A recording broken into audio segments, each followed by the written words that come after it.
छोटी मोटी नौकरी मिल जाती है सरकारी, फिर भी फट से पकड़ लेते हैं। और यहाँ आरएएस में कि भाई रैंक मन की नहीं है इसलिए छोड़ दिया, तो इतनी हिम्मत आती कहाँ से? हमेशा कहते थे कि बेटा लाल बत्ती की गाड़ी तो होनी चाहिए। जॉब पर रहते हुए हर एक का खुद का जो नेचर होता है, खुद का जो व्यक्तित्व होता है, वो भी उस जॉब में और उस क्षेत्र पर बड़े रिफ्लेक्ट होता है। तो नेहा जी कैसे देखते हैं आगे की अपनी जिम्मेदारी? इसी में मैं अच्छा करना चाहती हूँ, इसी में जो मेरा उद्देश्य था जिसके लिए मैं बनना चाहती थी आरएएस, तो मुझे लगता है कि अब मैं सेटिस्फाई हूँ, अब मैं इसमें करूँगी अच्छा। लगातार 2 बार इसको आपने अचीव भी किया है, तो गर्ल्स को कहीं ना कहीं उनके लिए आपकी जिम्मेदारी भी बन जाती है और कहीं ना कहीं एक रोल मॉडल के तौर पे ऐसा होना चाहिए। सामने वाले के पास कुछ नहीं है डॉक्यूमेंट वगैरह, तो आप कोई मदद नहीं कर सकते उनकी, पर अब मुझे लगता है कि शायद मैं अब और अच्छे से उनकी मदद कर पाऊँगी। कि ये पड़ाव है, इससे आगे भी कुछ और अगर एक लड़की भी पढ़ लेगी मुझे देख करके, तो मेरा पढ़ना सफल हो जाएगा। किसी को भी ज़रूरत हो तो उनको मैं मोटिवेट कर सकूँ, उनके लिए कोई ऑनलाइन भी अगर मैं प्रोग्राम चला सकूँ पढ़ाई के रिलेटेड या कुछ कोचिंग से रिलेटेड कुछ गाइडेंस है, तो वो मैं कोशिश करूँगी कि मैं करना चाहूँगी। नमस्कार, आरएएस के रिजल्ट्स आ गए हैं और मैं भी कोशिश कर रहा हूँ कि अलग अलग चेहरों तक पहुँचे, राजसमंद में जो सफल हुए हैं उन तक पहुँचे। एक चेहरा ऐसा है जिनसे मैंने 2021 में भी बात की थी, जब जुलाई 2021 में रिजल्ट आया था तो उनसे बात की थी, उस वक्त भी वो सफल हो गए थे। हालांकि जब बात कर रहा था तब भी उन्होंने कहा था कि मेरी रैंक थोड़ी कम आई है, मगर हो गया है। मुझे उस वक्त ही पता था कि मुझे इनसे अगला जब रिजल्ट आएगा उस वक्त वापस बात करनी होगी, क्योंकि वो वहीं रुकने वाले थे नहीं। तो अभी हमारे साथ नेहा जी है। सबसे पहले तो बहुत बहुत बधाई आपको। मतलब कई बार मैं सोचता हूँ बैठे बैठे, आपने जब पिछली बार सेलेक्ट हो गए, फिर कुछ दिनों बाद मुझे पता चला कि आपने ज्वाइन नहीं किया है, आप तो बैंक में ही अभी काम कर रहे हैं। तब मैं बैठ के सोचता था कि लोग तो कोई छोटी मोटी नौकरी मिल जाती है सरकारी, फिर भी फट से पकड़ लेते हैं। और यहाँ आरएएस में कि भाई रैंक मन की नहीं है इसलिए छोड़ दिया, तो इतनी हिम्मत आती कहाँ से? अब आज मुझे जब आपकी 68 रैंक आई है तो मुझे समझ में आया कि इतनी हिम्मत मिलती कैसे। तो कैसा महसूस हो रहा है? पहले तो महसूस बहुत अच्छा हो रहा है, बहुत खुशी हो रही है। और स्पेशली जब अपने पापा मम्मी और अपने परिवारजनों और अपने क्लोज वन के चेहरे पे जो खुशी देखने को मिल रही है, तो मेरी खुशी और दुगनी हो गई है। पर किसी ने पहले कहा नहीं कि अरे मत छोड़ो, ऐसा मत करना? बहुत सारे लोगों ने कहा था जी कि मतलब नहीं छोड़ना चाहिए, बड़ी अच्छी रैंक। कौन सी रैंक थी उस वक्त? मेरी 582 रैंक 582 और मुझे देवस्थान डिपार्टमेंट मिला था। तो जो हमारे पिछली बार जैसे विजयी भव के जो सर थे हमारे, डॉक्टर दिनेश राय सर, उन्होंने मना कर दिया था मुझे ज्वाइन करने से, कि उन्होंने कहा कि वो रैंक आपके लायक नहीं है, और मैं समझता हूँ कि आपको और अच्छे से मेहनत करके अच्छी रैंक के लिए प्रयास करना चाहिए, क्योंकि अगर आपने इसमें ज्वाइन कर लिया तो आप सेटिस्फाई हो जाओगे और फिर आप नहीं पढ़ोगे जी, कि मतलब यहाँ चले गए तो हाँ, फिर कहीं ना कहीं संतोष का भाव आ जाएगा। तो मैंने कहा ठीक है, और मुझे भी था कि नहीं मैं मेहनत कर लूँगी, मैं प्रयास करूँगी तो मैं निकाल लूँगी। तो ठाकुर जी की कृपा समझती हूँ मैं कि मैंने लोगों ने कहा होगा ना कि अरे वो तो दिनेश जी का जिक्र किया आपकी, वो तो एसडीएम ऑलरेडी है, उनको क्या करना है, आप अपना ध्यान रखो, आगे हाँ तो ज्वाइन कर लेना चाहिए। हाँ नहीं, सही बात है, ऐसा बहुतों ने कहा भी, लेकिन सर का भी विश्वास था और मुझे भी था विश्वास कि नहीं मैं कर लूँगी। और फिर उनको लगा कि जो मेरी बैंक की अभी जो वर्तमान में मैं जिस पद पे हूँ, मैं बैंक मैनेजर हूँ, और जो सैलरी ग्रेड पे सब कुछ, उन्होंने कहा कि नहीं उसके कंपैरिजन में फिर आप बैंक में ठीक हो। अगर आपको नहीं भी मिलता है तो आप, मेरे हस्बैंड भी बैंक में हैं, वो भी बैंक मैनेजर है वहाँ पे अभी हिमाचल में। तो उन्होंने कहा सर ने कि नहीं आप फिर या तो बैंक में ही कंटिन्यू करना, वो आपके लिए ठीक है ज़्यादा। तो मुझे लगा कि सर के मतलब जो उन्होंने जो उनका एक्सपीरियंस है, जितना वो जानते हैं, तो मुझे लगा ठीक है, उनका सजेशन सही है। तो अब वापस बात हुई उन लोगों से जिन्होंने पहले कहा था कि ज्वाइन कर लेना चाहिए, अब आप उनको कह रहे होंगे फ़ोन करके, अरे देखो 68 पे पहुंच गई हूँ मैं? नहीं, ऐसे तो बात तो नहीं हुई किसी से जी, पर अब हाँ सबको पता तो चली गया होगा और उनको लग ही रहा होगा कि। पर आपके इस फैसले से राजसमंद एक्सप्रेस को फ़ायदा हो गया, हमको 2 एपिसोड बनाने का मौका मिल गया।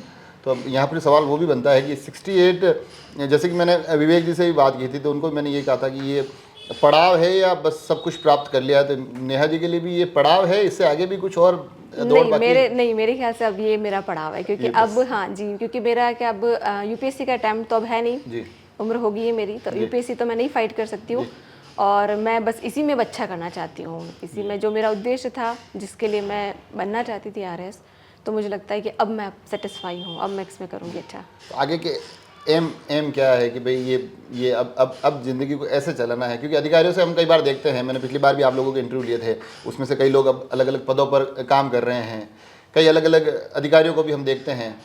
तो हर एक, चलिए आरएएस का एग्ज़ाम दे के आ रहा है, उस प्रक्रिया से गुजर कर आ रहा है, मगर जॉब पर रहते हुए हर एक का खुद का जो नेचर होता है, खुद का जो व्यक्तित्व होता है, वो भी उस जॉब में और उस क्षेत्र पर बड़े रिफ्लेक्ट होता है। तो नेहा जी कैसे देखते हैं आगे की अपनी जिम्मेदारियों को? मैं समझती हूँ कि मुझे ठाकुर जी ने बहुत बड़ी जिम्मेदारी दी है। ये कोई आसान पद नहीं है, और ये खुशी जो है आज हमें लग रही है कि बहुत खुशी है, लेकिन ये एक बहुत जिम्मेदारी वाला भाव है, क्योंकि हमें जो उद्देश्य है लोगों की सेवा करना है, इस फील्ड में अच्छा करना है। और जैसे मैं बैंक में भी रहते हुए वहाँ कई तरह के लोग आते थे, किसान आते, गरीब आते, सब तरह के। तो मुझे कई बार लगता था कि यार मैं इनके लिए कुछ कर नहीं सकती हूँ, क्योंकि मैं जिस पद पे हूँ बैंक में, वहाँ बिल्कुल फिक्स सेट ऑफ पैटर्न है, डॉक्यूमेंट्स है। आपके पास अगर सामने वाले के पास कुछ नहीं है डॉक्यूमेंट्स वगैरह, तो आप कोई मदद नहीं कर सकते उसकी। पर अब मुझे लगता है कि शायद मैं अब और अच्छे से उनकी मदद कर पाऊँगी। तो एक बहुत बड़ी जिम्मेदारी मुझे ठाकुर जी ने दी है, और मैं मतलब भगवान से ही प्रार्थना करती हूँ कि मुझे इस पद पे विनम्र बनाए रखें, और मुझे सेवा कर मतलब एक अब सेवा का भाव जो है वो मुझ में सदा रहे। सेवा के साथ साथ मैंने बीच में देखा था आप कुछ कविताएं भी लिखती है, कविताएं पढ़ती भी है, तब ये भी उसके लिए भी वक्त निकलेगा कि नहीं निकलेगा, क्या स्थिति रहने वाली है? वक्त तो निकालूंगी मैं, क्योंकि जैसे अब टाइम मैनेजमेंट मुझे ऐसा लगता है कि मुझ में खूबी है टाइम मैनेजमेंट की। बैंक भी मेरी जॉब ऐसी, बैंक की भी 8 से 8 की नौकरी है। सुबह 8 बजे 8:15 बजे मैं घर से निकलती हूँ, आते आते मुझे रात की 8 ही बजता है। आसान नहीं है। तो उसके साथ में मेरा 8 साल का बेटा है, उसको आके पढ़ाती हूँ मैं, खुद भी पढ़ती हूँ, घर का सब कुछ मैनेज करना, देखना। तो समय तो मैं अपने जो इच्छाएं हैं उनके लिए मैं निकालूंगी। किताबें पढ़ने का शौक है मुझे, तो जैसे भी होगा। अब क्या है ना कि इतने दिन तो ये था कि आप भी बैंक में, आपके पतिदेव भी बैंक में जी, तो दोनों का एकदम बिल्कुल बराबरी वाला मामला था। अब आप थोड़ा सा अपना लेवल आपने बढ़ा दिया, तो अब यूँ थोड़ा यूँ फोन पे यूँ डांटना धमकाना शुरू किया नहीं नहीं, ऐसा कभी नहीं हो सकता। देखिए, मैं समझती हूँ कि ये मेरे अकेले की जीत नहीं है, ये अकेले के प्रयास नहीं थे। मेरे हस्बैंड का जो सपोर्ट रहा है मुझे हर वक्त, मतलब अभी जो रैंक मेरी 68 आई, तो मैं उनको कह रही थी यार मैं तो सोच रही थी मेरी रैंक और अच्छी आनी चाहिए। तो उन्होंने जस्ट जो मुझे बातें कही, जो मोटिवेशन हर वक्त उनका रहता है मेरे साथ कि नहीं, जो तुम कर रही हो अपनी नौकरी के साथ, बच्चे के साथ, सब कुछ, तो वो मतलब अगर उसके लिए मैं तुम्हें फर्स्ट रैंक भी दूँ तो कम है, तो मेरे हस्बैंड ने मुझे उसके लिए फर्स्ट रैंक से भी ज़्यादा दिया है। तो इसलिए मैं समझती हूँ उनका हर वक्त सपोर्ट है।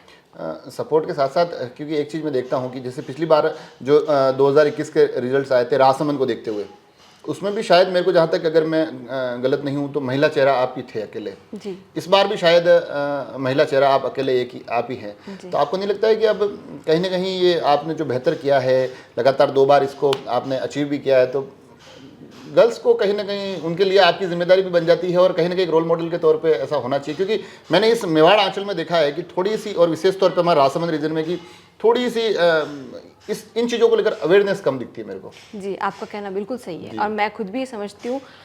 मैं खुद जिनसे मोटिवेट हुई थी वो 2018 में अन्नू कुमारी जी थी, जो IAS टॉपर थी, 2nd रैंकर, और वो अपने परिवार और बच्चे के साथ में लेकर के उन्होंने UPSC क्लियर किया था। तो मैं समझती हूँ मैं उनसे इतना मोटिवेट हुई थी कि मैंने उसी वक्त तैयारी स्टार्ट कर दी थी।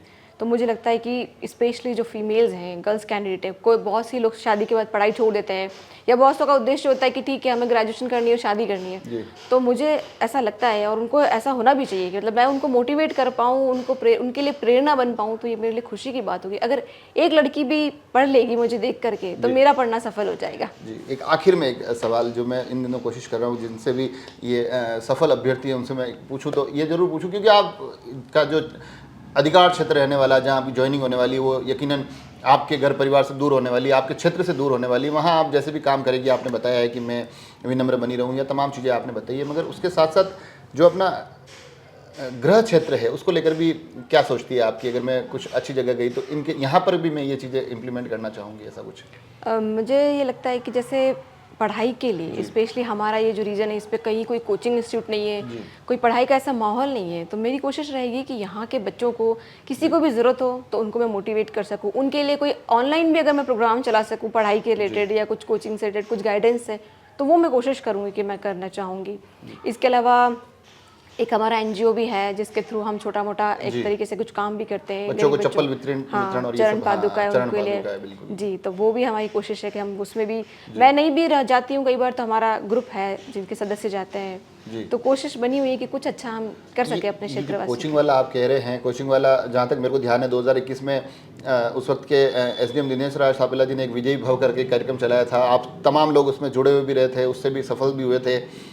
अब मैंने वापस बातें कर रहा हूँ, तो जैसे विवेक जी से बात की तो उनका भी यही अचीवमेंट, यही थॉट प्रोसेस था कि कहीं ना कहीं मेरे को नाथद्वारा के लिए ऐसी एक कोचिंग या गाइडेंस के कुछ करने हैं, आप भी यही कह रहे हैं। तो वास्तव में अगर ये सब चीज़ें कलेक्टिवली आ गई तो आपको नहीं लगता कि बहुत बेनिफिशियल चीज़ें आपके एरिया के लिए हो जाएगी? बिल्कुल सर, बिल्कुल हो जाएगी, तो सही बात ये है। मतलब ये सिर्फ हमारे इस इंटरव्यू तक सीमित नहीं रहेगी, मैं ये उम्मीद करता हूँ। जी नहीं, बिल्कुल नहीं। धरातल पर जब आप कहीं अच्छी जगह पोस्टेड होके आपकी बढ़िया अधिकारी वाले कैबिन में बैठकर या उस गाड़ी में घूमते हुए भी ये गोल्स भी याद रहेंगे। बिल्कुल सर, बिल्कुल याद रहेंगे सर। ये और देखिए आप जी। मैं लास्ट एक बात और जी, कहना जी, चाहूँगी बिल्कुल। कि जो ये पूरे संघर्ष की जो पूरे सफ़र था, इसमें मेरा परिवार का बहुत सहयोग रहा है।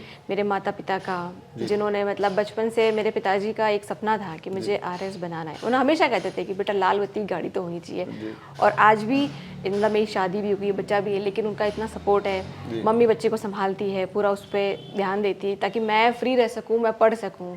तो मतलब इस पूरे सफ़र में मेरे परिवार ने बहुत सहयोग किया है मेरा। एक पल भी मुझे निराश नहीं होने दिया। कई बार ऐसे वक्त क्षण आए जब मुझे लगता था कि मतलब डिप्रेशन में जा रही हूँ, नींद नहीं आ रही है, परेशान हो रहे हैं, अब लगता है अब नहीं हो पाएगा। तो मेरे परिवार ने, मेरे जो मित्रगण थे कुछ, जिन्होंने मुझे हमेशा हर वक्त मोटिवेटेड रखा, मैं उनका बहुत धन्यवाद प्रदान करना चाहूँगी। जी, तो देखा आपने खुशनुमा माहौल में चीज़ें शुरू हुई और कभी कभी चीज़ें भावुकता की ओर ले जाती है। कुछ आखिर में आते आते मुझे थोड़ी भावुकता दिखाई दी और भावुकता के क्या कहते हैं सूत्र यहाँ से निकलकर इस कैमरे के आगे से निकलकर कैमरे के पीछे तक की तरफ भी जाते हैं, क्योंकि जब ये पूरी बातचीत चल रही थी तब इनके पिताजी बिल्कुल पीछे की तरफ बैठे थे, देख रहे थे कि जो चीज़ें सोची थी वो सपने अब साकार हो रहे हैं। बेटी कुछ बेहतर कर रही है और बेहतर करने के साथ साथ इस क्षेत्र की बालिकाओं के लिए, बच्चों के लिए कहीं ना कहीं रोल मॉडल बनने की भी एक कवायद में ये जुड़ गई हैं। हमें भी अच्छा लगता है कि हमारे क्षेत्र से, और ज़्यादा अच्छा इसलिए लगता है कि पिछली बार के उस अचीवमेंट के बाद उसको दरकिनार करके, उसको नकार करके नई दौड़ में शामिल होना, अपनी तमाम जिम्मेदारियों के साथ उस दौड़ को जीतना, ये अपने आप में काबिल तारीफ़ है। हमें भी एक गर्व की अनुभूति होती है और वो गर्व, वो तमाम सुखद एहसास मैं आप लोगों तक पहुँचाने की कोशिश कर रहा हूँ। आप सभी लोग जुड़े रहे राजसमंद एक्सप्रेस से। धन्यवाद।